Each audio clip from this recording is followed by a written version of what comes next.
ہماری آج کی ویڈیو ہے خانہ کعبہ کے بارے میں کہ خانہ کعبہ پر سب سے پہلے غلاف کس نے چڑھایا۔ مورخین کا اتفاق اسی بات پر ہے کہ سب سے پہلے خانہ کعبہ پر غلاف طباع اسد حمیری نے چڑھایا، جو کہ سرخ رنگ کا تھا۔ بخاری شریف میں آتا ہے کہ حضرت عائشہ رضی اللہ تعالیٰ عنہ نے روایت فرمایا، فرضیت رمضان سے قبل عاشورہ کے دنوں میں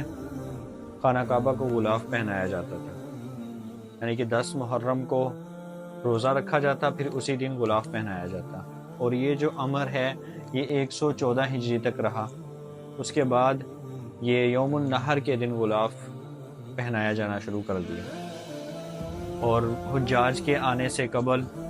جب بیشتر حجاج آ جاتے تو نصف غلاف کعبہ کو کاٹ لیا جاتا اور احرام پہنا دیا جاتا،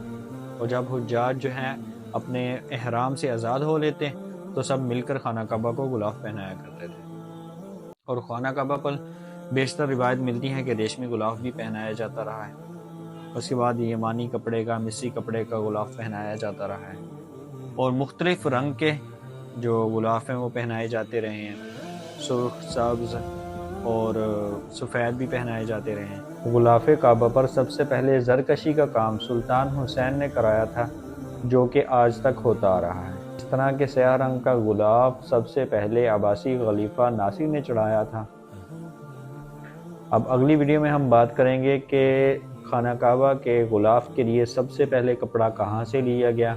اور اس کے بعد کہاں سے لیا گیا، اور اب کہاں سے لیا جاتا ہے، اور کیسے بنایا جاتا ہے، اور کیا کیا لکھا جاتا ہے اس کے اوپر۔